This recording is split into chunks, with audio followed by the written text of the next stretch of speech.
Welcome to Global Education, Social Studies, Standard 9, Gujarat State Board of School Textbooks, Chapter 3, Movement Towards a New World। तो इसमें हम जो period discuss करने वाले हैं वो है समवेयर बिटवीन नवंबर 1919 टू सितंबर 1945 और उसके बाद में अक्टूबर 1945 एंड ऑनवर्ड्स का भी थोड़ा सा पीरियड हम डिस्कस करेंगे।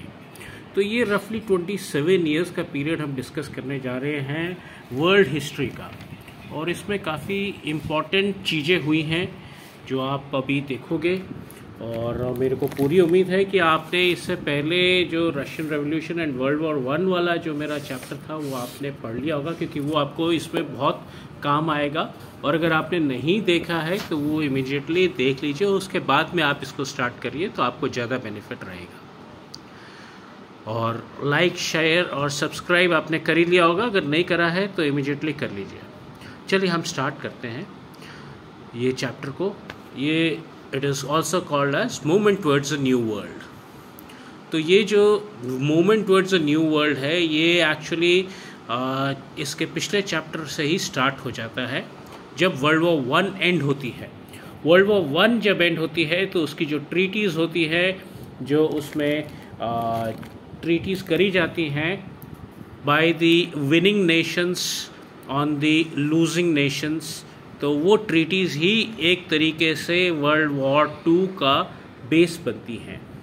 उसमें दोनों पार्ट रहते हैं, जो विनिंग टीम में जो रहते हैं, विनिंग कंट्रीज़ में जो रहते हैं, वो भी कुछ डिससेटिस्फाइड लोग थे उसमें भी, और साथ में जो लूजिंग कंट्रीज़ जो थी उसमें भी डिससेटिस्फाइड कंट्रीज़ थी। तो वहीं से इसकी शुरुआत होती है, वहीं से ये स्टार्ट हो जाता है कि there will be a World War 2 also. World War 1 हुई थी 28 जुलाई 1914 से लेके 11 नवंबर 1918 तक, और वर्ल्ड वॉर 2 होती है 1 सितंबर 1939 से लेके 2 सितंबर 1945 तक। ये एग्जैक्ट डेट्स जो है ये थोड़ी बहुत वेरी करती रहती हैं, लेकिन रफ डेट्स यही हैं। और ये वर्ल्ड वॉर 1 जो है, जो हम पीरियड डिस्कस कर रहे हैं 28 जुलाई 1914 से लेके 11 नवंबर 1918 तक का, ये अब ख़त्म हो चुकी है। और इसके बाद में एग्रीमेंट्स हो चुके हुए हैं, वर्साइलेस ट्रीटी, ऐसे सब चीज़ें हो चुकी हुई हैं। तो अब जो है जो कंट्रीज़, देखिए वॉर में जो भी, चाहे विनिंग कंट्री हो चाहे लूजिंग कंट्री हो, दोनों को लॉस तो बहुत होता है, जान का भी और माल का भी। यानी कि उसके आदमी भी मरते हैं, उसकी मिलिट्री, उसके सिविलियंस, और साथ में उसके जो इकोनॉमिक इंटरेस्ट होता है, सिविलियंस भी मरते हैं, और उसके जो इकोनॉमिक इंटरेस्ट होता है, जो इंडस्ट्री होता है, वो भी बहुत ख़राब स्टेटस में पहुंच जाता है। अगर फैमिली लेवल के ऊपर बात करें तो बहुत सारी फैमिलीज इसमें इफ़ेक्ट होती है। कई लोगों को परमानेंटली क्रिपल हो जाते हैं, कई लोगों के घर में जो मेन सोर्स ऑफ इनकम है वो ख़त्म हो जाता है। मेन सोर्स ऑफ इनकम ख़त्म हो जाने के लिए भी 2-3 कारण होते हैं, जैसे जो मेन अर्निंग मेंबर होता है वो मर जाता है, या फिर वो डिसेबल हो जाता है, या फिर उसकी जॉब चली जाती है। क्योंकि जब वॉर होती है तो बेसिक चीज़ें की डिमांड शिफ्ट हो जाती है from the basic necessities to the war machinery, यानी कि बॉम्ब, उसके गोले और आर्म्स, ये सब के ऊपर शिफ्ट हो जाता है। और जो चीज़ें वॉर में सबसे ज़्यादा इम्पॉर्टेंट होती है बस वही, उसी का प्रोडक्शन होता है। बाकी चीज़ों का प्रोडक्शन डाइवर्ट करके उसको वॉर के तरफ से जो चीज़ें इंपॉर्टेंट होती है उसमें प्रोडक्शन चला जाता है। तो उसकी वजह से बहुत लोगों की एम्प्लॉयमेंट भी चली जाती है, और मेन जो होते हैं वो वॉर में चले जाते हैं, तो इकोनॉमी जो है वो आ जाती है औरतों और बच्चों के हाथ में, वो उसको चलाती हैं, जो आपने पिछले चैप्टर में देखा ही है। तो ये जब वर्ल्ड वॉर 1 ख़त्म होती है नवंबर 1918, 11 नवंबर 1918 को, उसके बाद में जो इकोनॉमिकली वर्ल्ड जो था वो काफ़ी गरीब हो चुका था, वेरी पुअर हो चुका था, और जो गवर्नमेंट्स थी वो अच्छे से गवर्न नहीं कर पा रही थी, वो कंडीशंस को, इकोनॉमिक कंडीशंस को ऊपर नहीं ला पा रही थी। और लोगों का डेमोक्रेसी, हालांकि डेमोक्रेसी थी, लेकिन डेमोक्रेसी में से लोगों का विश्वास उठता जा रहा था। क्यों? क्योंकि गवर्नमेंट्स इतनी जल्दी काम करके उसको अच्छे तरीके से रिकवरी नहीं दिलवा पा रही थी। और डिक्टेटरशिप जो थी काफ़ी कंट्रीज़ में प्रचलित होने लग गई, वो ड्राइविंग फोर्स बनने लग गई।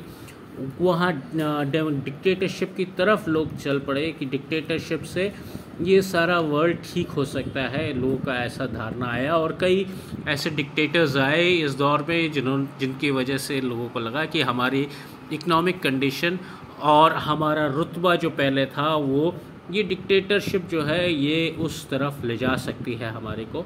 तो डिक्टेटरशिप भी काफ़ी कंट्रीज़ में गेन करने लग गई, और ये भी एक ड्राइविंग फोर्स है सेकेंड वर्ल्ड वॉर का। चलिए हम आगे देखते हैं कि क्या कुछ हुआ दुनिया में। पॉइंट नंबर 1 जो था वो था fascism in Italy. Point number 2 है Nazism in Germany. Point number 3 है militarization in Japan. And point number 4 है global depression of 1929 to 1930। Point number 1 है फासिज्म इन इटली। इटली जो था वर्ल्ड वॉर 1 में विनिंग साइड पर था, और वो उसने काफ़ी नुकसान भी सहा था। करीब $12 मिलियन का उसका खर्चा हुआ था, और 6 लाख सोल्जर्स उसके जो थे वो मारे गए थे। और फिर भी उसको लगता था कि उसको जो टेरिटरीज़ मिलनी चाहिए थी वो नहीं मिली, और जो बाकी कंट्रीज़ थी विनिंग साइड की, उन्होंने वो टेरिटरीज़ ले ली जो उसको चाहिए थी, और उसको अच्छा रिस्पांस नहीं मिला वर्ल्ड वॉर 1 के बाद में। और वो थोड़ा उसके वजह से वो नाखुश थे, और उसके लोग भी नाखुश थे। उनको लगता था कि इटली को इग्नोर कर दिया गया, वो लोग एंग्री थे, फ्रस्ट्रेटेड थे, और नेशनलिस्टिक फीलिंग उनमें आई। ऐसे ही मौके पे एक मिस्टर बेनिटो मुसोलिनी खड़े हुए, और उन्होंने फासिस्ट पार्टी लॉन्च करी। ये फासिस्ट पार्टी का सिंबल है, उसका नाम था नेशनल फासिस्ट पार्टी। आप देख रहे हैं इसका सिंबल NFP। तो और इसका सिंबल में एक बंडल ऑफ स्टिक्स होती है, और एक एक्स होती है, यानी कुल्हाड़ी होती है। तो ये इसका सिंबल भी था। फासिज्म वर्ड इवॉल्व होता है इटालियन वर्ड फासिस्ट से। उसका मतलब होता है कि absolute control of the state on all things. तो मुसोलिनी ने नारा दिया 1 पार्टी 1 लीडर, और पूरे के पूरे देशवासी यही मानते थे कि गवर्नमेंट ही रिस्पॉन्सिबल है, इटली की गवर्नमेंट ही रिस्पॉन्सिबल है। जो इटली अपने इस दौर में, जो दौर में वो पहुंच चुकी थी, उसको कुछ नहीं मिला वर्ल्ड वॉर 1 के बाद में जो मिलना चाहिए था, जो उसका कंट्रीब्यूशन था वर्ल्ड वॉर 1 में, उसके अनुसार उसको कुछ नहीं मिला। तो ये जो सिंबल मैंने आपको दिखाया था, ये उसने अडॉप्ट किया। ये एक रोमन एम्परर का सुप्रीमेसी का सिंबल होता है। जो bundle of sticks with an axe जो मैंने आपको दिखाया, ये रोमन सिंबल था ऑफ सुप्रीमेसी। तो उसकी पार्टी जो थी, उनको मिलिट्री ट्रेनिंग भी मिली, उनको ब्लैक यूनिफॉर्म्स भी दिए गए उसके वॉलंटियर्स को, और वो जो था सारे लोग भी मुसोलिनी के पीछे आ गए। और क्योंकि उनमें ऑलरेडी वो था कि भाई हमारी गवर्नमेंट अच्छे से काम नहीं कर रही, इसके कारण हमारे को अच्छा आउटकम नहीं मिला वर्ल्ड वॉर 1 के बाद में, और उनको मिलिट्री ट्रेनिंग भी दी जाती थी। तो जैसे ही मुसोलिनी पावर में आए, तो वो उन्होंने रोड्स, फिर डोडिस कैनिस आइलैंड्स टर्की के जो थे उसके ऊपर कब्जा कर लिया। उन्होंने अल्बानिया, एब्सीनिया और फ्यूम पोर्ट पे भी कब्जा कर लिया 1924 में। और ये सारी विक्ट्रीज के बाद में मुसोलिनी ने लीग ऑफ नेशन से अपने सारे जो भी करार थे वो तोड़ दिए, और उन्होंने कहा कि हम लीग ऑफ नेशंस को नहीं मानेंगे। तो लीग ऑफ नेशंस भी यहाँ पे अनसक्सेसफुल होता है, और उन्होंने रोम, बर्लिन, टोक्यो का एक्सेस बना लिया।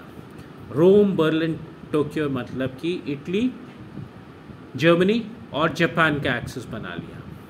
तो ये जो है फासिज्म इन इटली, ये एक बहुत बड़ा फैक्टर था वर्ल्ड वॉर 2 की तरफ बढ़ने के लिए। पॉइंट नंबर 2 आता है Nazism in Germany. Germany world War 2 हार गया था, आप सबको पता ही है, और उसके ऊपर बहुत सारे सैंक्शंस लगे, बहुत सारे इकोनॉमिकली तो उसको पूरा डुबो दिया गया, रूइन कर दिया गया। और आपको वर्साइलेस ट्रीटी का भी पता ही है। तो वो सब चीज़ें जर्मन्स के अंदर घूम रही थी, और वहीं पर एक एडोल्फ हिटलर उठते हैं और वो एक पार्टी बनाते हैं, national socialist German workers party 1919 में। ये पार्टी ही कहलाती है नाज़ी पार्टी। और नाज़ी पार्टी की जो थी उसकी फ़िलॉसफी होती है एक्सट्रीम नेशनलिज्म एंड सोशलिज्म, बहुत एक्सट्रीमिस्ट तरीके के थे। जर्मन प्रेसिडेंट जो थे हिडेनबर्ग, वो जो है वो हट जाते हैं, वो मर जाते हैं, मतलब उनकी डेथ हो जाती है, और वहाँ से हिटलर उनकी पोजीशन को एज्यूम कर लेते हैं और उनकी डिक्टेटरशिप चालू हो जाती है, यानी एडोल्फ हिटलर की डिक्टेटरशिप चालू हो जाती है। और ये जो थे एडोल्फ हिटलर, इनको फ्यूहर कहा जाता था, यानी कि सेवियर, मसीहा, जर्मन्स इनको सेवियर, फ्यूहर कहते थे। तो इनका जो रवैया था वो एक्सट्रीम रवैया था, वो था सोशलिज्म एंड नेशनलिज्म। जर्मनी सबसे बेस्ट है, उसके लोग भी बेस्ट है। और ये इनका जो था काफ़ी सारे लोगों के ऊपर बहुत क्रूरता से पेश आए थे, जैसे यूरोपियन ज्यूज़ जो वहाँ पे रहते थे। ज्यूज़ का आजकल का कंट्री जो है वो इज़राइल है, और उनको इन्होंने बहुत बेरहमी से मारा। उसके अलावा जिप्सीज़ को भी, और जो मेंटली चार्ज्ड पीपल थे, मेंटली जो इनकेपेबल पीपल थे, उनके ऊपर भी ये बहुत सख्त थे। तो ज्यूज़, जिप्सीज़ और मेंटली इनकेपेबल पीपल, इन सब के ऊपर तो इन्होंने बहुत क्रूरता दिखाई, उनको बहुत मारा। और जो ज्यूज़ को मारा उसको होलोकास्ट या जीनोसाइड भी कहते हैं। और इनका एक्सपेंशन करने का बहुत रवैया था, बहुत ज़्यादा एक्सपेंशन करना चाहते थे नेबरिंग कंट्रीज़ में, बहुत ही एक्सट्रीमिस्ट नेचर के थे। ये जर्मन नाज़ी पार्टी का सिंबल था स्वास्तिका। ये स्वास्तिका का सिंबल, ये अपने आप को आर्यन रेस के ही कहते हैं, तो आप इसको गणेश जी के सिंबल स्वास्तिका के साथ में मत कंफ्यूज करें, ये थोड़ा सा डिफरेंट लगता है।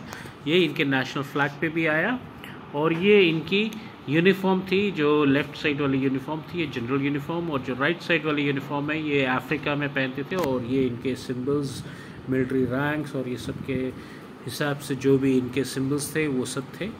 तो ये इनकी ब्लू कलर की यूनिफॉर्म लेफ़्ट वाली जो है वो वाली जनरल यूनिफॉर्म थी, एंड राइट वाली जो अफ्रीका में ये पहनते थे वो वाली यूनिफॉर्म है।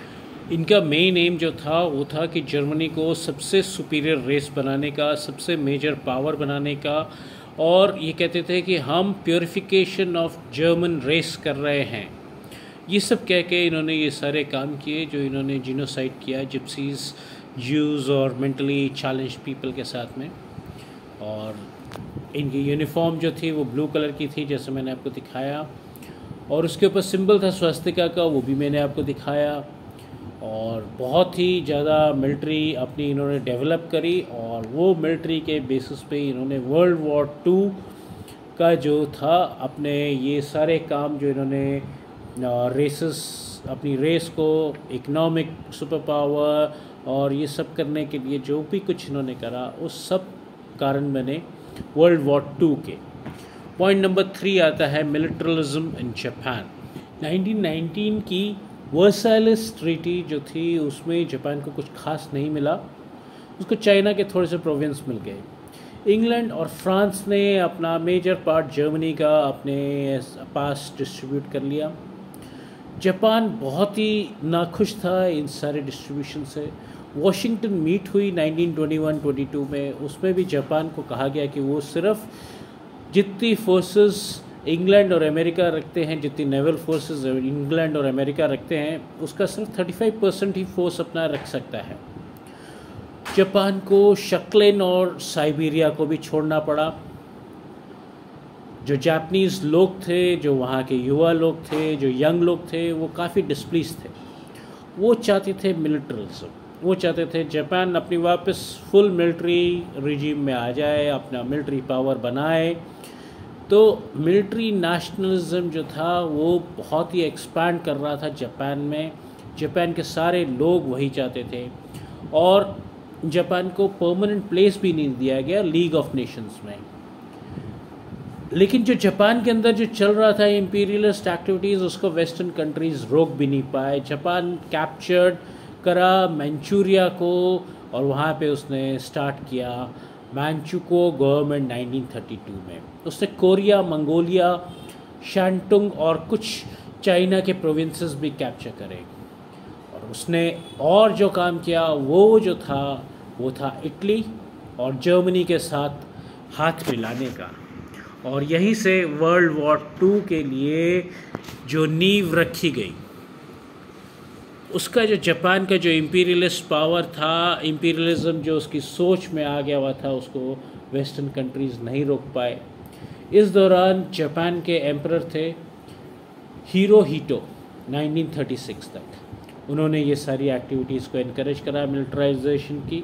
और उनके बाद में जो आए जापान के एम्परर थे मेरीजी, और बाद में 1936 से आए हिरोहितो। तो मेरीजी ने भी और हिरोहितो ने दोनों ने जापान का मिलिट्राइजेशन में एनकरेज करा, उसको बढ़ावा दिया और जापान ने लीग ऑफ नेशंस छोड़ दिया 1933 में। Point number 4, the global depression 1929 to 1932। सारे के सारे यूरोपियन कंट्रीज़ का ये मानना था कि after the first world war जितने भी इकोनॉमिक प्रॉब्लम्स थे वो सारे के सारे ठीक हो जाएंगे, इकोनॉमी वापस अपनी पटरी पर आ जाएगी, अपनी लाइन पर आ जाएगी और इम्प्रूव होने लगेगी। क्योंकि उन्होंने वॉर जीत ली थी यूरोपियन कंट्रीज़ ने, और उन्होंने ये जर्मनी को भी डिवाइड कर लिया, और भी उन्होंने जो कुछ वर्साइलेस ट्रीटीज़ का करा था वो सब कुछ कर लिया। अब उनको पूरी उम्मीद थी कि इकोनॉमी वापस आ जाएगी, वापस ग्रो करने लग जाएगी, और लीग ऑफ नेशंस है, सब कुछ है, सब कुछ बराबर हो जाएगा। लेकिन वॉल स्ट्रीट जो है दुनिया का सबसे बड़ा एक्सचेंज माना जाता है, ये अमेरिका में है। और यहाँ पर एकदम से स्टॉक गिरने लग गया अक्टूबर 24, 1929 को। और वो ये चार्ट में आप देख सकते हो कि किस तरीके से गिरे। ये अक्टूबर का महीना है, जो ब्राउन पार्ट है, अक्टूबर 29, 1929 से ये स्टार्ट होता है। द ग्रेट डिप्रेशन भी इसको कहा जाता है, the global depression, the great depression of 1929 to 1932। एकदम से स्टॉक मार्केट में सारे के सारे शेयर्स बिकने लगे, सिर्फ बिकने लगे। और उस टाइम पे कहा जाता है कि शायद रद्दी का भाव भी ज़्यादा हो, लेकिन इसका भाव तो कुछ भी नहीं रहा, स्टॉक्स का भाव तो कुछ भी नहीं रहा। और यहाँ पर ये वॉल स्ट्रीट का जो ये फॉल होता है, इससे स्टार्ट होता है ग्रेट डिप्रेशन। और इसमें सिर्फ एक कंट्री अमेरिका ही नहीं, बल्कि यूएसए के साथ में इंग्लैंड और सारा वर्ल्ड, पूरे वर्ल्ड का ट्रेड हाफ से भी कम रह गया था। उसके बाद में जितना भी ट्रेड होता था नॉर्मली, उससे हाफ से भी कम ट्रेड रह गया था पूरी दुनिया भर में। ब्रिटेन को जो मतलब सारी की सारी कंट्रीज़ अपना गोल्ड रिजर्व रखते, जितना भी वो करेंसी इशू करती है, जितने भी पाउंड्स ग्रेट ब्रिटेन ने इशू करे हुए थे उसके अगेंस्ट में वो गोल्ड रिजर्व रखती है।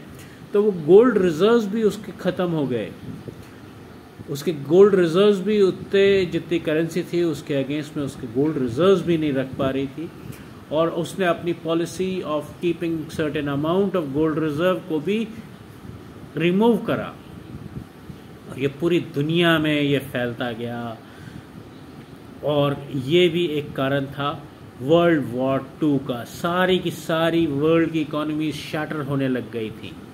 तो अगर हम समराइज़ करें कि 1919 के बाद में दुनिया में, 1918 के बाद में क्या हो रहा था दुनिया में, नवंबर 1918 जब वर्ल्ड वॉर 1 ख़त्म हुआ, उसके बाद में क्या हो रहा था, किस तरह का ट्रेंड चल रहा था दुनिया में, किस तरफ से दुनिया जा रही थी, तो आप देखोगे कि कुछ विक्टोरियस कंट्रीज़ जो थी वर्ल्ड वॉर वन की, जैसे कि इटली, वो नाखुश थी जो उसको मिला वर्साइलेस ट्रीटी या जो भी ट्रीटी साइन हुई उस दौरान में वर्ल्ड वॉर वन के बाद में, उससे वो नाखुश थी कि उसको जो चीज़ मिलनी चाहिए थी वो नहीं मिली, और उसके लोग जो थे, उसकी पब्लिक जो थी वहाँ की, वो भी नाखुश थी। और वहाँ पे एक मुसोलिनी की पार्टी चालू हुई जो कहती थी कि हम अपने आप को, हम इटली को उसी गौरव के ऊपर वापस लाके खड़ा कर सकते हैं।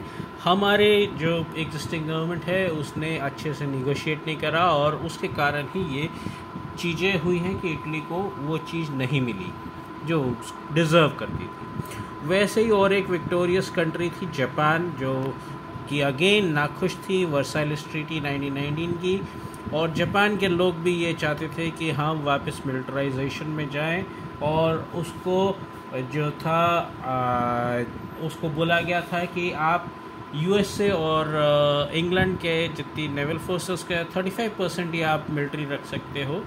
तो वो भी नाखुश थे, और वो भी, उनको भी ये लगता था कि उनको वो सब चीज़ नहीं मिली जो उनको मिलनी चाहिए थी। जैसे उनको साइबेरिया और सखलाइन एरिया छोड़ना पड़ा था, और उनको यूरोप में से कुछ नहीं मिला, उनको सिर्फ चाइना का कुछ पार्ट मिला था और कुछ नहीं मिला था।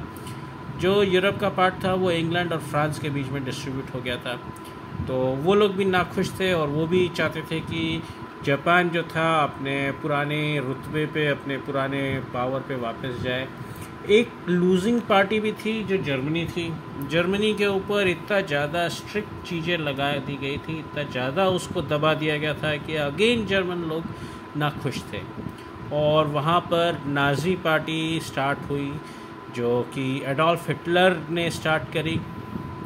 तो एडोल्फ हिटलर जो थे वो बहुत ही सोचते थे कि हम जर्मन रेस जो हैं ये सबसे सुपीरियर रेस है दुनिया की, और आर्यन रेस। उन्होंने अपनी नाज़ी पार्टी बनाई जिसका सिंबल उन्होंने स्वास्तिक रखा, और उनको लोग कहते थे फ्यूहर, जो कि सेवियर यानी मसीहा। और उन्होंने हिडेनबर्ग जो प्रेसिडेंट थे उसके बाद में उन्होंने अपने आप को एज डिक्टेटर और प्रेसिडेंट बना लिया जर्मनी का। और वो कुछ लोगों के प्रति उनका वो था कि जैसे ज्यूस हो गए, जिप्सीज हो गए, इनको और साथ में मेंटली चैलेंज्ड लोगों को जरा हटा दो दुनिया से। तो वो इस काम में भी लग गए। जो ज्यूस को उन्होंने मारा उसको होलोकास्ट कहते हैं, जीनोसाइड कहते हैं, और पूरा एक्सटर्मिनेट करने के ऊपर वो लग गए कि इनको तो पूरा हटा ही दिया जाए, ज्यूस, जिप्सीज और मेंटली चैलेंज लोगों को। तो ये सारी चीज़ों के थ्रू सेकेंड वर्ल्ड वॉर की नींव रखी जाती है। साथ में आता है ग्लोबल डिप्रेशन। सारी कंट्रीज सोच रही थी कि दुनिया जो है after the second World war improve हो जाएगी, इकोनॉमिकली वापस सब चीज़ रास्ते पर आ जाएगी, इकोनॉमी प्रॉस्पर करेगी, क्योंकि अब सब तरफ जो है वो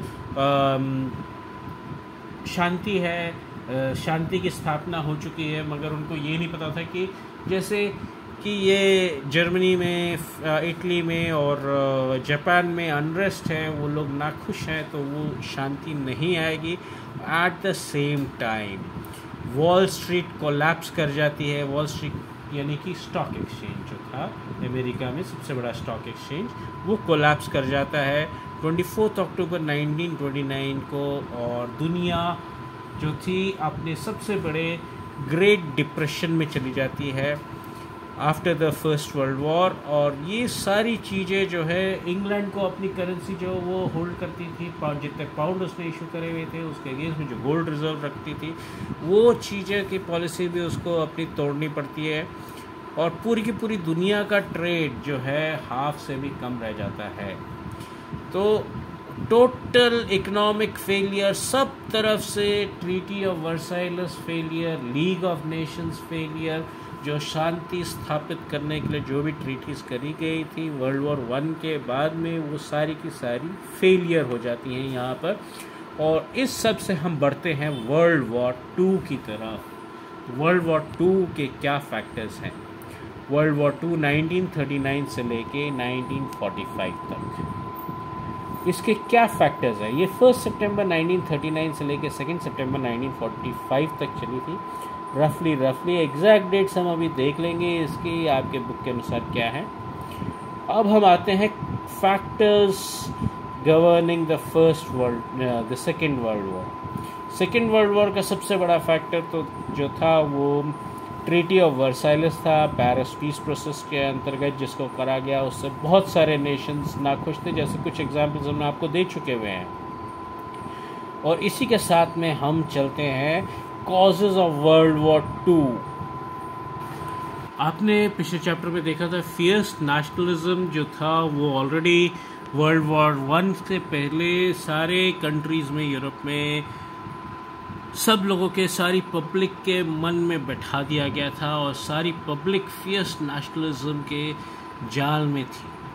वो सिर्फ मेरी कंट्री ही सबसे बड़ी महान है, चाहे वो इंपीरियलिस्ट कंट्री हो चाहे कुछ भी हो। मेरी इंपीरियलिज्म बढ़ाना है, मेरे राजा को बढ़ाना है, मेरी कंट्री का बॉर्डर बढ़ाना है, यही सब उनके विचार में था। मेरी कंट्री सबसे बढ़िया है, सबसे बेहतर है, सबसे अव्वल है, सबसे अच्छी है दुनिया में, यही नेशनलिज्म था। और ये नेशनलिज्म आज तक चलता जा रहा था। जो जीते उनके अंदर भी और जो हारे उनके अंदर भी ये था।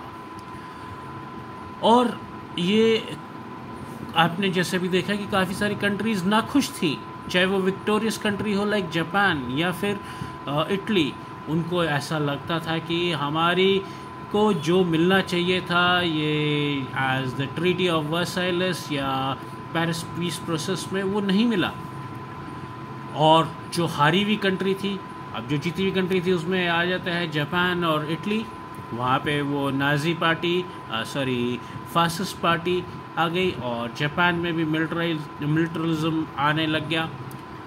वो लोग समझते थे कि हमारी गवर्नमेंट ने वो नहीं करा और हमको ये चीज़ अपना हक लेके रहना है। वैसे ही मुसोलिनी ने भी फासिस्ट में यही कहा कि हम अपना हक लेके रहेंगे। और जापान में भी वही आ गया कि उनके जो युद्ध थे, उनके जो लोग थे वो सारे के सारे मिलिटराइजेशन में बिलीव करते थे। वो उनको जो कॉन्स्ट्रेंट दिया गया कि सिर्फ 35% of navy as compare to USA and UK आप रख सकते हो, तो वो सब उनको हज़म नहीं हुआ और वो एक्सपेंशनिज्म चाहते थे। वैसे ही जो जर्मनी था वो हालांकि हारा था फर्स्ट वर्ल्ड वॉर में, लेकिन उनके अंदर भी नेशनलिज्म था। वो भी समझते थे कि ना हम जो है जर्मन्स वो सबसे सुपीरियर रेस हैं।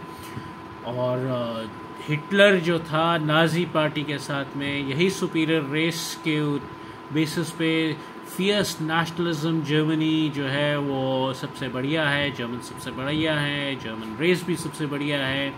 उसने भी अपना अत्याचार शुरू कर दिया जो उसने करा ज्यूज़ और मेंटली हैंडीकैप्ड लोगों के ऊपर और साथ में जिप्सीज़ के ऊपर। तो ये सारी की सारी चीज़ें जो थी ये जाती हैं फियर्स नेशनलिज्म की तरफ और इससे ही वो स्टार्ट होता है वर्ल्ड वॉर टू की नींव। फिर आता है ग्रुपिज़म। ग्रुपिज़म में फ्रांस जो था वो हमेशा से जर्मनी से डरता रहता था फर्स्ट वर्ल्ड वॉर के बाद में भी। और वो उसने बेल्जियम, पोलैंड, रोमानिया और चिकोस्लोवाकिया के साथ एक ट्रीटी साइन करी। इटली ने एक ट्रीटी साइन करी चिकोस्लोवाकिया के साथ में, Yugoslavia, Romania, Hungary, Greece, Turkey और ऑस्ट्रिया के साथ में। अभी आप नोट करिए कि ऊपर जो फ्रांस ने ट्रीटी करी उसमें भी रोमानिया भी था, चिकोस्लोवाकिया भी था। तो और जो इटली ने ट्रीटी साइन करी उसमें भी यूगोस्लाविया, रोमानिया है। तो अब और भी पूरे दुनिया में अनसर्टेनिटी थी, सब लोग ट्रीटी साइन कर रहे थे। रशिया ने भी साइन करी ट्रीटी, रशिया ने साइन करी जर्मनी, टर्की, लिथुआनिया और ईरान के साथ में। इटली ने रोम, बर्लिन, टोक्यो, यानी कि रोम का मतलब इटली, बर्लिन का मतलब जर्मनी और टोक्यो का मतलब जापान।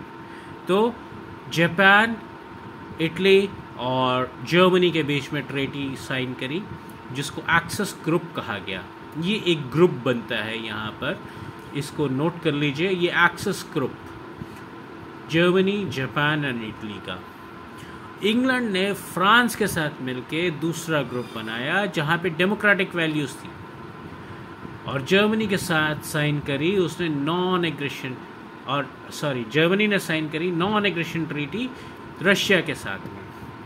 तो ऐसे दुनिया में अनसर्टिनिटी थी, उनको आपने फ्यूचर के ऊपर इतना ज़्यादा भरोसा नहीं था कि क्या होने जा रहा है दुनिया में, तो वो सारे के सारे ग्रुप्स बना रहे थे, ट्रीटीज़ बना रहे थे, और यहीं से पता चलता है कि due to this uncertainty second World War आनी ही आनी है।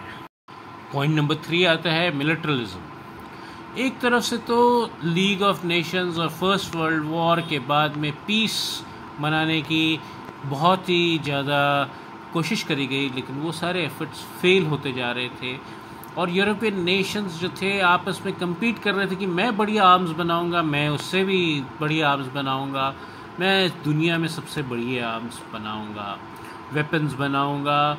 वो एक दूसरे से कम्पीट कर रहे थे कि मैं ये चीज़ बेटर बनाऊं, मैं वो चीज़ बेटर बनाऊं, और सारी की सारी चीज़ें जो वो बेटर बनाना चाहते थे वो सारी की सारी military related, arms related, weapons related ही थी। रशिया और जर्मनी ने कंपलसरी मिलिट्री ट्रेनिंग कर दिया अपने सारे नागरिकों के लिए कि सब लोग मिलिट्री ट्रेनिंग लेंगे। सारे के सारे नेशंस ने आर्मी, नेवी, एयरफोर्स सब में भर्ती चालू कर दी। ये मैं यूरोपियन नेशंस की बात कर रहा हूँ।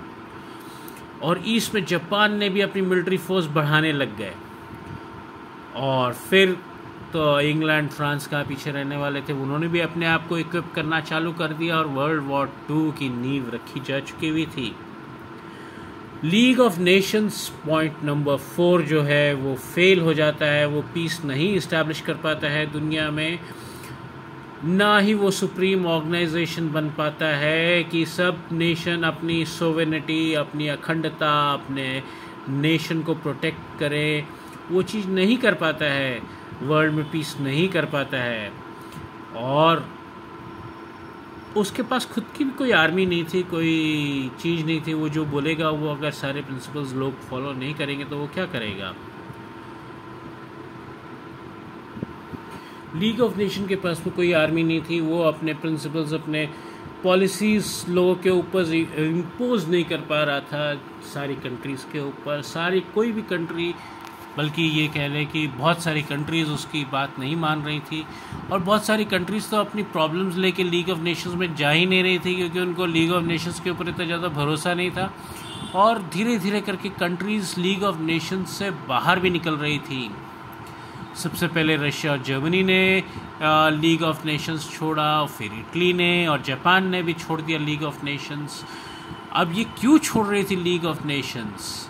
तो ये लीग ऑफ नेशंस छोड़ने का रीज़न था, जैसे कि इटली ने एबिसिनिया के ऊपर अटैक करा, जापान ने मंचूरिया के ऊपर अटैक किया, जर्मनी ने सर्टेन प्रोविंसेस ऑफ चेकोस्लोवाकिया के ऊपर अटैक किया। तो ये इन सब, और लीग ऑफ नेशंस को इन्होंने छोड़ दिया। ये सब करने के बाद में लीग ऑफ नेशंस को छोड़ दिया। इन सब के अंदर अपने नेशन को बढ़ाने की, अपनी पावर, अपनी ग्रीड, अपने मिलिट्री को बढ़ाने की आज भी कसक थी, और वो कसक वर्ल्ड वॉर 1 से पहले की थी और वर्ल्ड वॉर 1 के बाद में भी थी।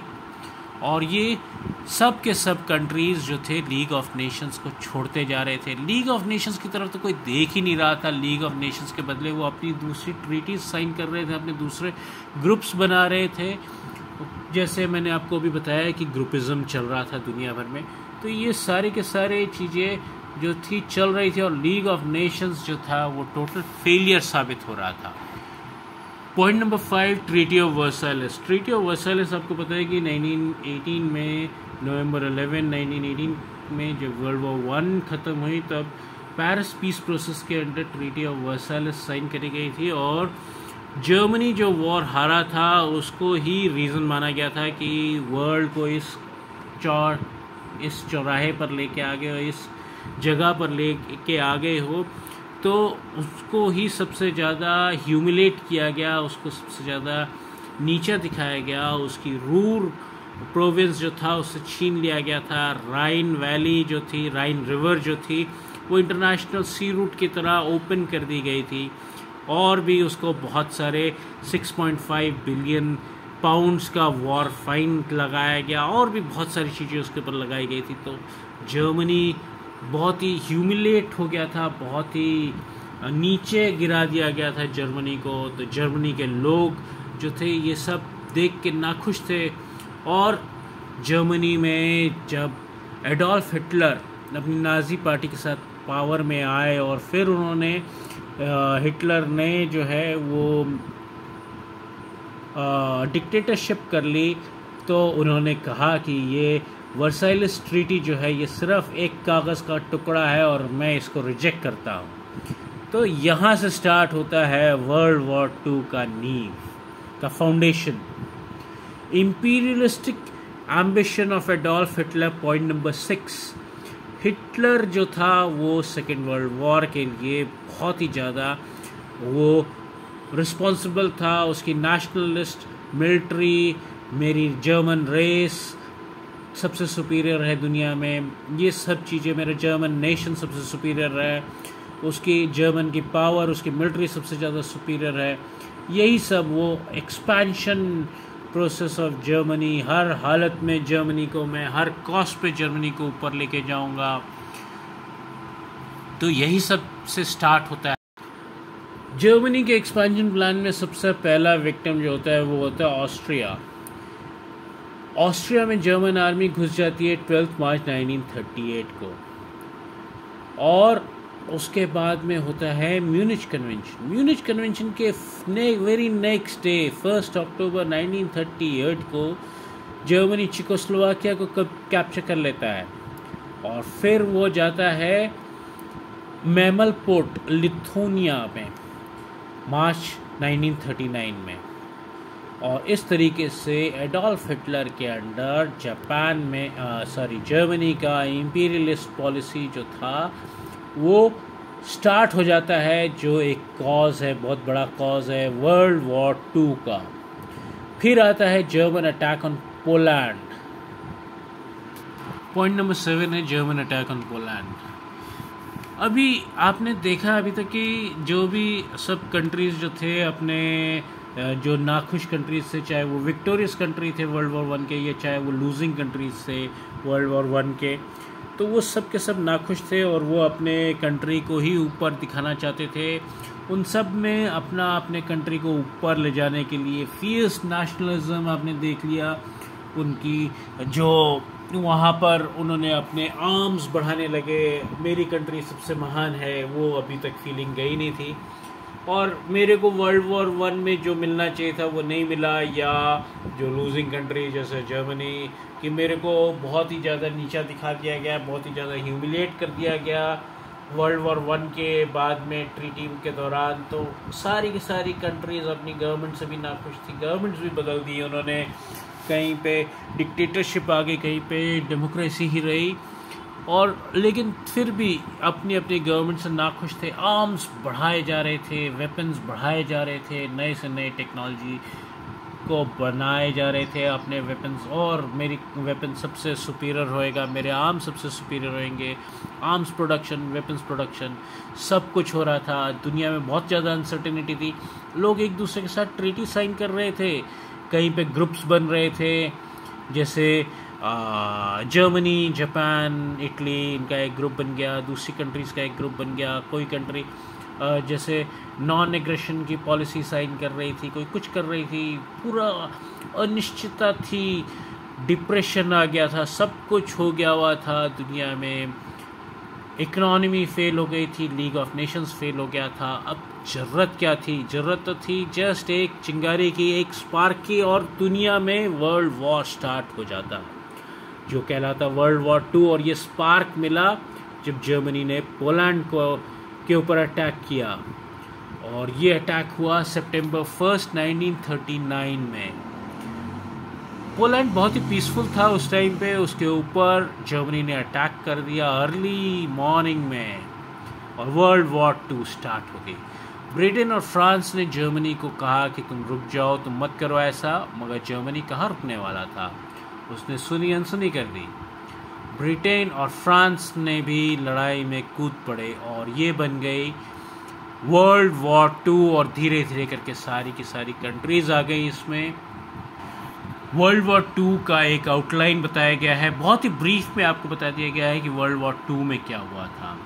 वर्ल्ड वॉर टू में जो था पूरी की पूरी दुनिया लड़ पड़ी थी आपस में। दो मेन ग्रुप्स बनाए गए थे। एक साइड पर था एलाइड नेशंस जिसमें इंग्लैंड और फ्रांस था, और दूसरी तरफ था एक्सेस नेशन जिसमें जर्मनी, इटली और जापान था। और इसके अलावा बहुत सारे फैक्टर्स थे, मेंटालिटी थी लोगों की, मेंटालिटी थी डिक्टेटर्स की जो इस वॉर में घुसे, और फिर वॉर चलती रही। जापान ने अमेरिका की नेवल बेस जो था पर्ल हार्बर, वहाँ पर एक अटैक किया। उसका रिज़ल्ट ये हुआ कि अमेरिका जो अभी तक न्यूट्रल था इस लड़ाई में, अमेरिका इस लड़ाई में अभी तक शामिल नहीं था, उसने भी रिटेलिएट करा और वो भी वॉर में कूद गया अलाइड नेशंस की तरफ से, यानी कि इंग्लैंड फ्रांस की तरफ से। और इंग्लैंड और फ्रांस के अलाइड नेशंस को और ज़्यादा स्ट्रॉन्ग बना दिया गया अमेरिका के ज्वाइन होने से, और ये वॉर फुल स्विंग में आ गई। और फिर अमेरिका ने ड्रॉप किया जापान के ऊपर न्यूक्लियर बॉम्ब, एक नहीं दो, हिरोशिमा और नागासाकी पे। ये देखिए, ये एक मशरूम क्लाउड है उसका न्यूक्लियर बॉम्ब का, जो आप देख रहे हो यहाँ पे। ये हिरोशिमा के ऊपर ड्रॉप किया गया था ये बॉम्ब। इसका मशरूम देखिए, डबल मशरूम जैसा बन रहा है। तो ये उसने एटम बॉम्ब ड्रॉप कर दिया, एक हिरोशिमा पर और एक नागासाकी पे, ताकि जापान आगे ना बढ़े इस वर्ल्ड वॉर में। 1,24,000 जापानीज सिटीजन जो वहाँ पे रह रहे थे वो मारे गए। Absolute destruction. आज तक वहाँ पे जो बच्चे पैदा होते हैं वो आज तक वो न्यूक्लियर रेडिएशन के शिकार हो रहे हैं और रेडिएशन से इफ़ेक्ट हो रहे हैं, और उनमें प्रॉब्लम्स हैं आज तक भी। यहाँ पर नहीं लिखा हुआ वो सब चीज़ों के बारे में, लेकिन जापान को ये दो न्यूक्लियर बॉम्ब से टोटली डिस्ट्रक्ट कर दिया गया, और जापान ने सरेंडर कर दिया 11 अगस्त 1945 पे। और वर्ल्ड वॉर टू की समाप्ति का संकेत आ गया। Effects of World War two, immediate effects. Number 1 पे आता है इकोनॉमिक इफ़ेक्ट। जैसे कि आप सब जानते ही हैं कि जब भी कोई लड़ाई होती है तो जान माल का नुकसान तो होता है, यानी कि लाइफ का नुकसान होता है। बहुत सारे लोग मारे जाते हैं, बहुत सारे लोग क्रिपल हो जाते हैं, उनके किसी के हाथ टूट जाता है, कट जाता है, किसी का पैर कट जाता है, टूट जाता है, किसी को और कोई प्रॉब्लम हो जाती है। तो ये सब प्रॉब्लम्स के अलावा जो प्रॉब्लम आती है वो होती है इकोनॉमिक प्रॉब्लम। इकोनॉमिक प्रॉब्लम इसलिए आती है क्योंकि सारे लोग सारा प्रोडक्शन छोड़ के, जो उनकी डेली नेसेसिटी की चीज़ें होती हैं वो सारा प्रोडक्शन छोड़ के सिर्फ़ और सिर्फ आर्म्स और एमुनिशन और वेपन्स बनाने लग जाते हैं। और मिलिट्री को प्रोवाइड करने के लिए इमीडिएट चीज़ें जो होती है, चाहे उनका यूनिफॉर्म हो चाहे और कुछ हो, वही सब चीज़ों के ऊपर मेन फोकस रहता है, और बाकी सारी चीज़ें जो होती हैं वो बैक स्टेज पे चली जाती है। उनकी तरफ किसी का ध्यान नहीं होता है, ना कोई बनाता है ना कोई बेचने की कोशिश करता है। बहुत सारे लोग अनएम्प्लॉयड हो जाते हैं क्योंकि आदमी तो चले जाते हैं वॉर में, और बच्चे और औरतें जो हैं वो इकनॉमी को संभालते हैं। जितना प्रोडक्शन करना होता है बस वही कर रहे होते हैं, या बूढ़े लोग कर रहे होते हैं। तो इस तरीके से इकॉनमी और प्रोडक्शन और डेली नेसेसरी की चीज़ें जो होती हैं वो सारी की सारी बैक बेंच पे आ जाती है, और उनका कोई प्रोडक्शन नहीं होता है ड्यूरिंग द वॉर। तो अमेरिका जो है वो अब ये जब वर्ल्ड वॉर टू हुई तो बहुत हेवी डिस्ट्रक्शन हुआ, बहुत ज़्यादा लड़ाई हुई, कई सालों तक लड़ाई हुई, और इसमें बहुत सारा पैसा भी गया जान माल के अलावा। अमेरिका जो था उसने स्पेंड किया $350 बिलियन। जो दूसरे नेशंस थे उनका खर्चा जो था 1000 बिलियन डॉलर से भी ज़्यादा था। और इंग्लैंड की करीब करीब इतनी ही प्रॉपर्टी भी डिस्ट्रॉय हुई। इंग्लैंड की 2000 करोड़ की प्रॉपर्टी डिस्ट्रॉय हुई। जर्मनी का तो आप भूल जाओ भैया, कितना उसका पैसा खर्च हुआ, कितना नहीं खर्च हुआ। वो तो पूरी दुनिया भर में घुस गया था, अफ्रीका में भी घुस गया था, रशिया में भी घुस गया था, सब तरफ घुस गया था। और उसने कितने वॉर प्लेन्स बनाए, कितने टैंक्स बनाए, कितने शिप्स बनाए, कितनी सबमरीन बनाई, तो उसका तो खर्चा आप समझ लो कितना ही होएगा। और ये इससे बेसिक नीड्स की बहुत बड़ी स्कार्सिटी आ गई, जिसका कारण बहुत भारी इन्फ्लेशन हुआ।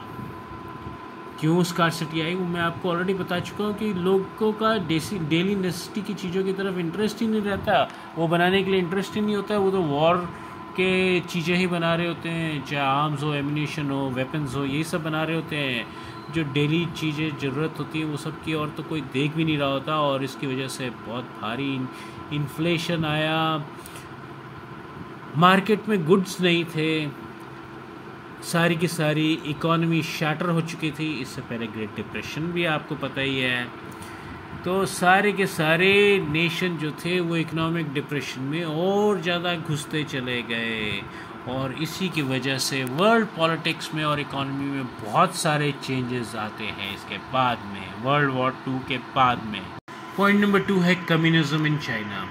जैसे आपने देखा कि वर्ल्ड वॉर 1 के दौरान में रशिया में बोल्शेविक रेवोल्यूशन हुआ, तो उसके बाद में आप देखो तो रशिया की इकॉनमी बहुत ज़्यादा फास्ट वे में तरक्की करने लगी, और बहुत ही जल्दी वो वर्ल्ड वॉर 2 के लिए भी रेडी हो गए थे। वर्ल्ड वॉर 2 में पार्टिसिपेट करने के लिए उनकी इकॉनमी बहुत स्ट्रांग हो गई थी आफ्टर द रशियन रेवोल्यूशन। तो चाइना भी इससे बहुत इम्प्रेस था। अब चाइना के ऊपर जापान ने काफ़ी कब्जा भी कर लिया था वर्ल्ड वॉर 2 के दौरान, लेकिन जापान के ऊपर 2 न्यूक्लियर बॉम्ब्स गिराए गए थे अमेरिका द्वारा, और उसकी वजह से जापान बहुत वीक हो गया था। तो यही चीज़ का एडवांटेज लेते हुए चाइना में माओ सी संग जो था उसने कम्युनिस्ट रूल इस्टेब्लिश किया। कम्युनिस्ट रूल उसने इस्टेब्लिश किया रशिया का देखा देखी कि रशिया की communist party, communist government, communist forum of government जो था वो बहुत सक्सेसफुल हो रहा था, तो उसने कम्युनिस्ट पार्टी स्टार्ट कर दी और कम्युनिस्ट पार्टी का रूल चालू कर दिया 1949 में, और चाइना में भी रेवोल्यूशन हुआ और ख़त्म हो गया और कम्युनिस्ट पार्टी आ गई।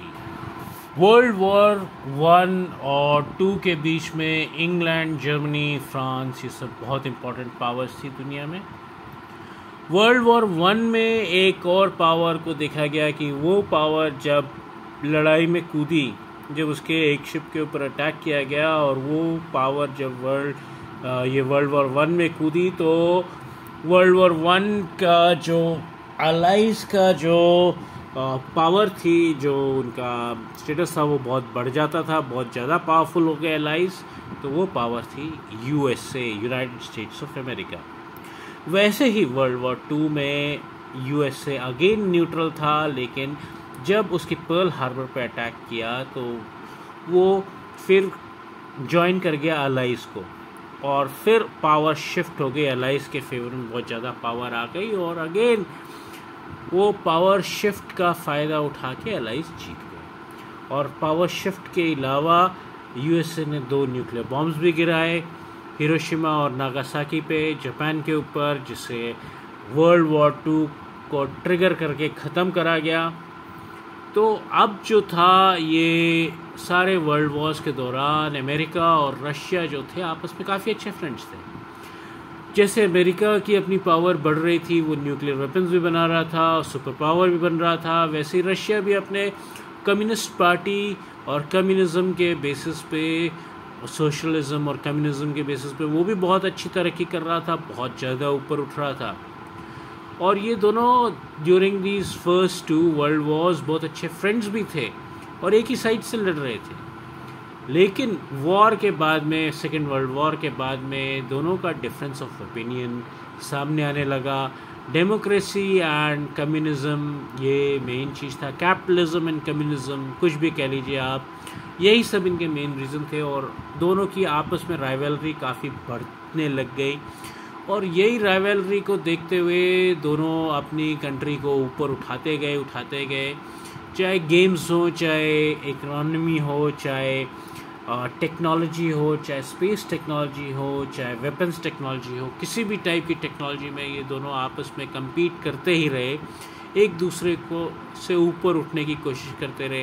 राइवलरी अच्छी होती है, लेकिन वो राइवलरी में जब तक एक हेल्दी राइवलरी रहे तब तक अच्छी रहती है और कंपटीशन भी अच्छा रहता है।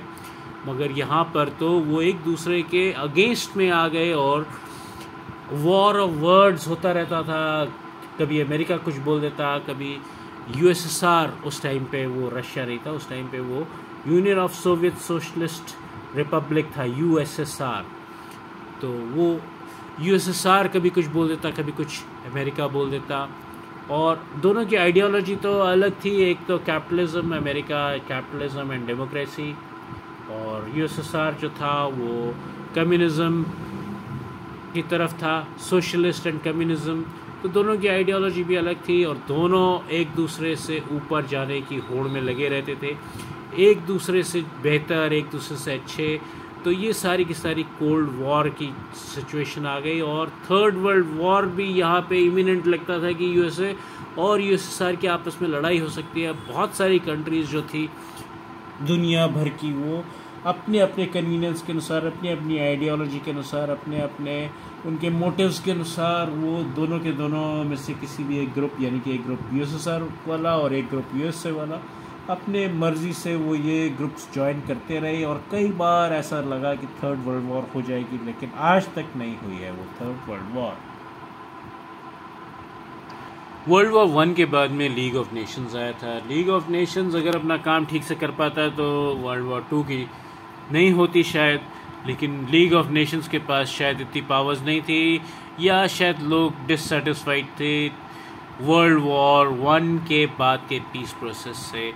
जो भी कारण था, वर्ल्ड वॉर 2 हुई, लीग ऑफ नेशंस नहीं चल पाया, या अपनी बात नहीं मनवा पाया, या अपने आप को इम्पोज करके नहीं रख पाया, या उसके पास में मिलिट्री पावर नहीं थी कि वो अपनी मिलिट्री के थ्रू इम्पोज करता अपने प्रिंसिपल्स, अपने सब कुछ, अपने दुनिया भर में पीस मेंटेन कर पाता।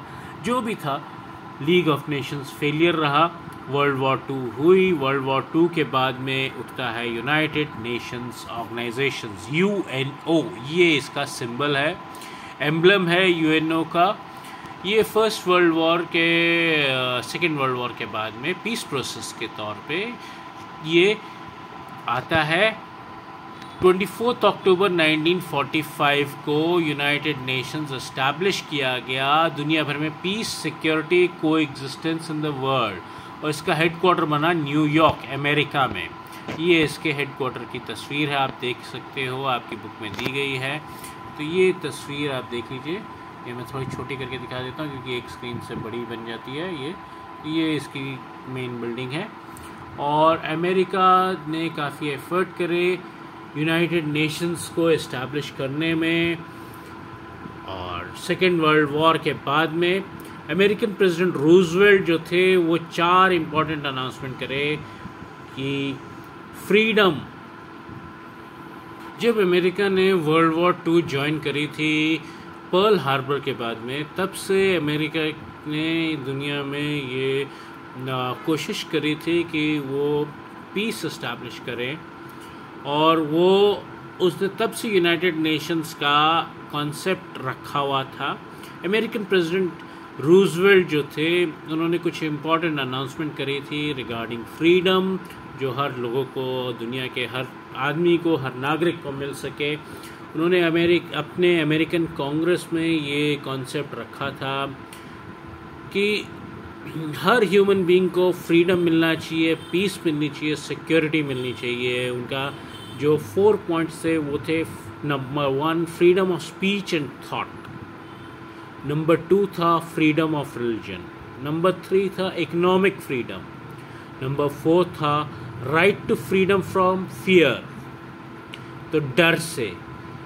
पॉइंट नंबर 1 स्पीच और थॉट, जो कुछ बोलना चाहे, जो कुछ सोचना चाहे, वो चीज़ के लिए उसको पूरी आज़ादी है। नंबर 2 था रिलीजन, जोन सा भी मर्जी रिलीजन फॉलो करे वो।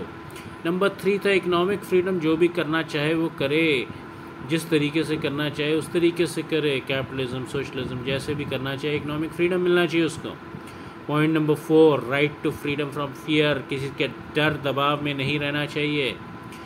तो British president American president Roosevelt और ब्रिटिश प्राइम मिनिस्टर चर्चिल एक शिप में यात्रा कर रहे थे अटलांटिक ओशन के ऊपर से। वहाँ पे उन दोनों ने आपस में बात करते हैं और जो चीज़ निकल के आती है वो कहलाती है अटलांटिक एग्रीमेंट। ये अटलांटिक एग्रीमेंट में फ्रीडम और sovereignty of nations, peace, security, social and economic welfare और डिसआर्मामेंट के बारे में बताया गया था।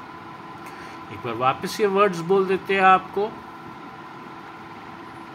Freedom, sovereignty, point number 1 freedom, point number 2 sovereignty, point number 3 मतलब point number 2 sovereignty of every nation, point number 3 peace, point number 4 security, point number 5 social and economic welfare, point number 6 डिसआर्मामेंट।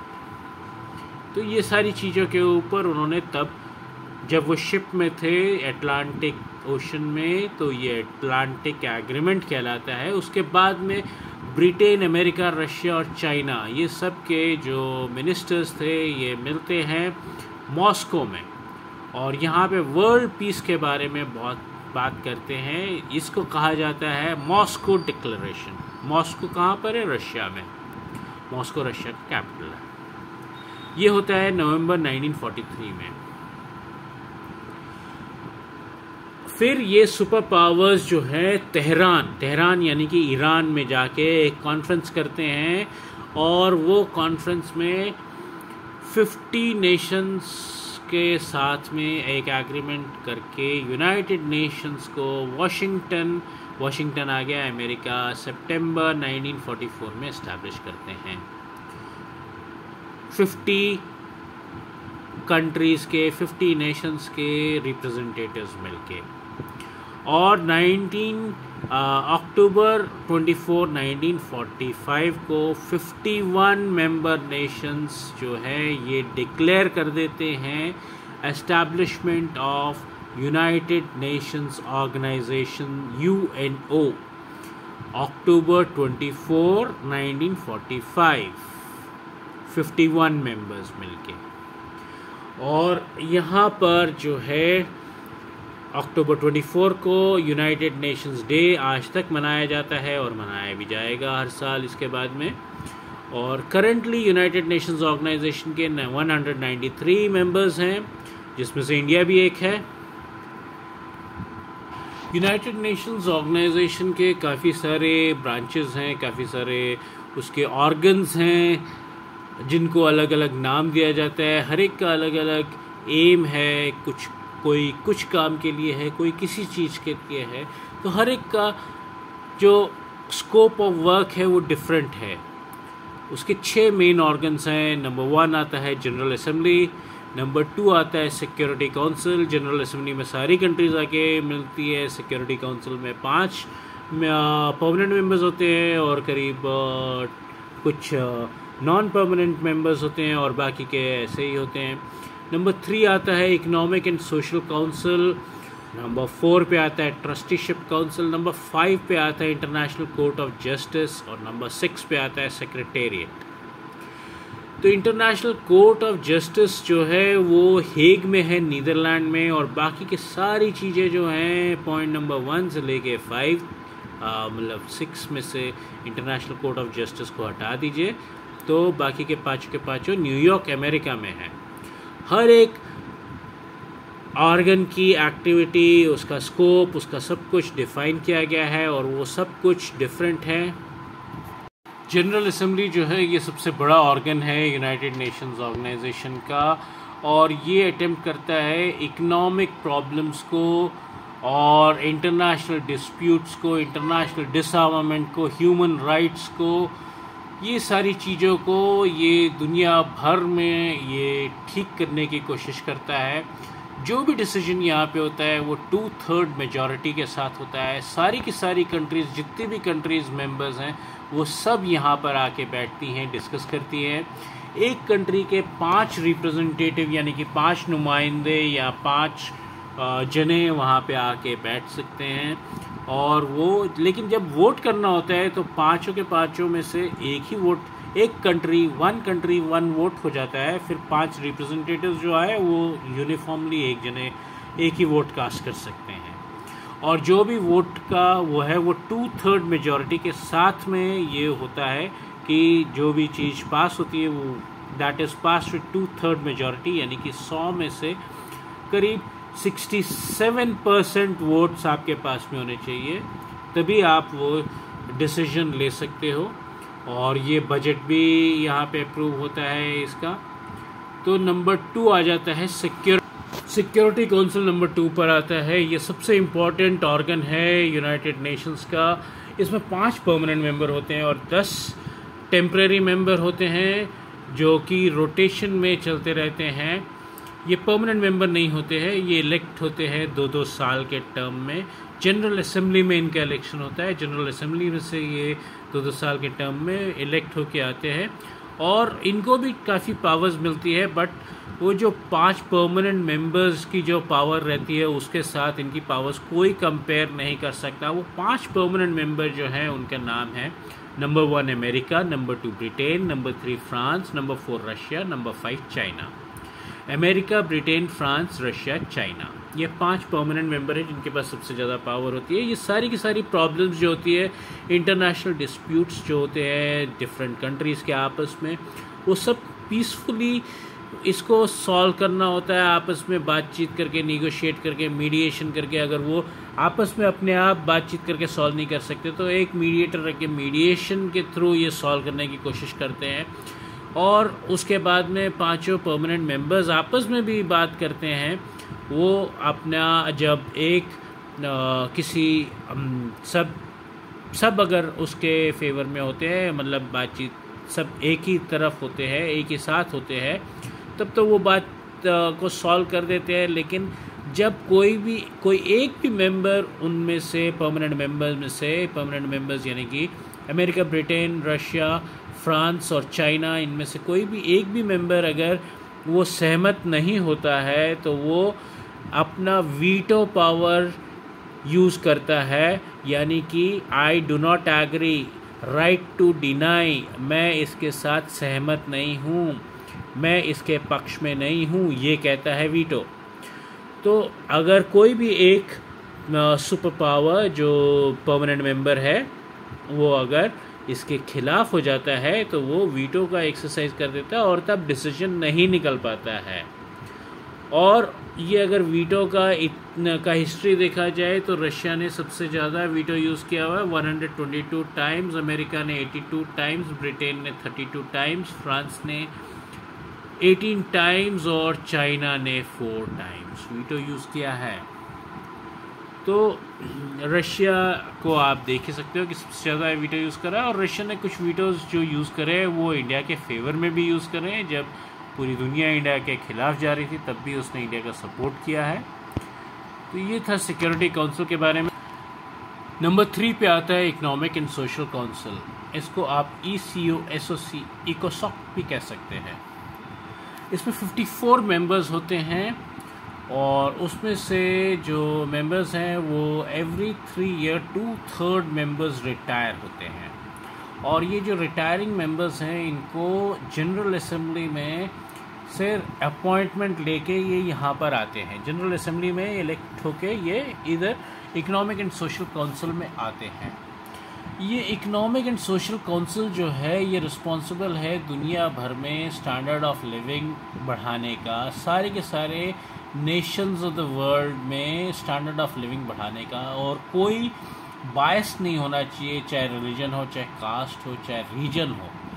Reason, caste, यानी कि north, south, east, west, caste, यानी कि कोई भी cast का आदमी हो, रिलीजन हो, किसी भी टाइप का कोई बायस नहीं होना चाहिए। सब लोगों को इक्वल ही देखना है UNO के नज़र से या इकोसॉक की नज़र से।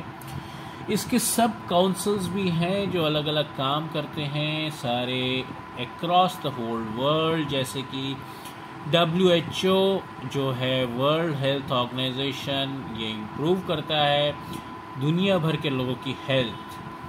वर्ल्ड हेल्थ ऑर्गेनाइजेशन, आपने अभी वर्ल्ड हेल्थ ऑर्गेनाइजेशन का कोरोना के टाइम पे बहुत नाम सुना होगा कि WHO ने ये कहा, WHO ने वो कहा, ये इस तरीके से कोरोना स्प्रेड हो रहा है, इस तरीके से इसको कंट्रोल करो। WHO के डायरेक्टिव्स ये हैं इसके बारे में। फिर आपने और एक नाम सुना होगा कि IMF, जब किसी कंट्री को कोई प्रॉब्लम होती है तो वो पैसा लेने, फंड लेने के लिए जाता है IMF पे। IMF का फुल फॉर्म है इंटरनेशनल मॉनेटरी फंड। ये इस्टेब्लिश करता है फाइनेंशियल स्टेबिलिटी दुनिया भर में। भाई आपने सुन रहे होंगे कि श्रीलंका जा रहा है IMF के पास में, पाकिस्तान जा रहा है IMF के पास में, और भी काफ़ी सारी कंट्री जहाँ पे कुछ इकोनॉमिक प्रॉब्लम होती है वो जाती हैं IMF के पास में, इंटरनेशनल मॉनेटरी फंड के पास में। इंटरनेशनल मॉनेटरी फंड अपने अपने क्राइटेरिया रखता है कि ये चीज़ करो तो हम तुमको पैसा देंगे और इतना पैसा देंगे और आपको ये क्राइटेरिया का फॉलो करना पड़ेगा, और अपनी इकोनॉमी को ऊपर लाने के लिए वो अपनी तरफ से जो उसको ठीक लगता है उसके अनुसार के वो क्राइटेरिया इम्पोज करता है कि ये सब क्राइटेरिया अगर तुम मानोगे, तुम साइन करोगे, ये सब चीज़ें फॉलो करोगे, तभी हम तुमको फंड्स देंगे, नहीं तो नहीं देंगे। फिर आता है FAO, food and agricultural organisation. ये हेल्प करता है दुनिया भर का एग्रीकल्चरल प्रोड्यूस इम्प्रूव करने के लिए, फिशरी इम्प्रूव करने के लिए, फॉरेस्ट इम्प्रूव करने के लिए, दुनिया भर का न्यूट्रिशन लेवल इम्प्रूव करने के लिए ये कंट्रीब्यूट करता है food and agriculture organisation. Next आता है ILO, इंटरनेशनल लेबर ऑर्गेनाइजेशन। ये प्रोवाइड करता है राइट, जस्टिस लेबरर्स को, पूरे दुनिया के लेबरर्स को। दुनिया में 1 मई को इंटरनेशनल लेबर डे मनाया जाता है, दुनिया भर में छुट्टी होती है और ख़ासकर सारी फैक्ट्रीज़ में छुट्टी होती है। तो वो होता है इंटरनेशनल लेबर ऑर्गेनाइजेशन ILO के कहने पर। फिर आता है यूनिसेफ का पूरा नाम है United Nations international children's emergency fund. United Nations international children's fund आजकल कहा जाता है, इमरजेंसी वर्ड बीच में से हट गया है अब। ये जो है दुनिया भर के बच्चों की वेलफेयर एक्टिविटीज़ को करता है और बच्चों की हेल्थ ये और उनका न्यूट्रिशन, फूड, एजुकेशन ये सब इम्प्रूव हो, ये सब चीज़ें देखता है। फिर आता है यूनेस्को, UNESCO। यूनेस्को का फुल फॉर्म होता है United Nations educational, scientific and cultural organisation. ये वर्क करता है दुनिया भर में कोऑपरेशन करने के लिए, डिफरेंट कंट्रीज आपस में कोऑपरेशन करें, लिटरेसी बढ़ाएं, इलिटरेसी हटाएं, लोगों के स्टैंडर्ड ऑफ लिविंग बढ़ाएं, एजुकेशन दे के, जस्टिस दे के, न्याय दे के, एजुकेशन, साइंस, कल्चरल रिसोर्सेज ये सब इम्प्रूव करके। और इसके भी काफ़ी सारे सब काउंसिल्स होते हैं, रीजनल काउंसिल्स होते हैं जो डिफरेंट एक्टिविटीज़ करते हैं अपने डिफरेंट रीजन्स में। तो ये आपके कुछ हैं UNO के इकोनॉमिक एंड सोशल काउंसिल के एक्टिविटीज़। फोर्थ विंग जो है वो है ट्रस्टीशिप काउंसिल। ट्रस्टीशिप काउंसिल में 5 परमानेंट मेंबर्स होते हैं जो अपॉइंट होते हैं जनरल असेंबली के थ्रू और यहाँ पर आके वो काम करते हैं। उनका काम क्या है कि वो जितने भी कंट्रीज़ अभी इंडिपेंडेंट नहीं हुई हैं, वो अभी एक्वायर करने की कोशिश कर रही है अपनी इंडिपेंडेंस, उनको, और प्लस जो वो कंट्रीज़ जो वर्ल्ड वॉर 2 में हार गई थी और उनके ऊपर कुछ मैंडेट लगाया गया था, तो वो सब कंट्रीज़ को ये देखती हैं उनके सोशल, इकोनॉमिक, पॉलिटिकल डेवलपमेंट कैसे करा जाए वहाँ पे, ये सब चीज़ें देखती है trusteeship council. International court of justice number 5 पर आता है। आपने सुना होगा कि इंडिया में इंडियन पिनल कोड चलता है जो क्रिमिनल लॉ के लिए होता है। उसी तरह से इंडिया में इंडियन लॉ चलता है, डिफरेंट कंट्रीज़ में उनके खुद के लॉ चलते हैं। एक इंटरनेशनल लॉ भी होता है जो UNO ने बनाया हुआ है और UNO में चलता है। इंटरनेशनल लॉ में जो रहता है वो डिफरेंट कंट्रीज़ के आपस में डिस्प्यूट्स जो होते हैं वो इंटरनेशनल कोर्ट ऑफ जस्टिस में जाते हैं जो हेग में है, नीदरलैंड में। बाकी के सारे UNO के ऑफिस USA में है, लेकिन एक ऑफिस जो है ये इंटरनेशनल कोर्ट ऑफ जस्टिस ये जाता है हेग, नीदरलैंड में। तो यहाँ पर वो सारे के सारे मैटर्स जाते हैं और यहाँ पे डिसीजन देते हैं। डिसीजन कौन देते हैं? ये 15 जजेस हैं जो यहाँ पे अपॉइंट करे गए होते हैं 9 साल के टर्म पे। तो ये 15 जजेस जो हैं वो मैटर्स को सुनते हैं, मैटर्स जो अराइज करते हैं दो नेशंस के आपसी कॉन्फ्लिक्ट की वजह से, उनको ये सुनते हैं और उनके ऊपर ये वर्डिक्ट भी देते हैं। तो ये इंटरनेशनल कोर्ट ऑफ जस्टिस हो गया। नंबर 6 पे आता है सेक्रेटेरिएट। अब आप कहोगे कि भाई जनरल असेंबली है तो सेक्रेटेरिएट क्यों?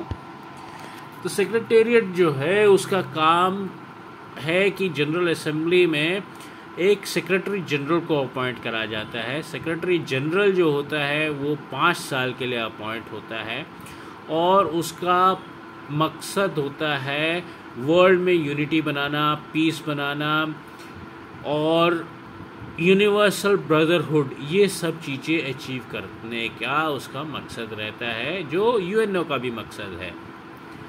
तो आप कह सकते हो कि यूएनओ प्लस सेक्रेटरी जनरल का मकसद है establish world peace, world unity and to achieve dream of universal brotherhood.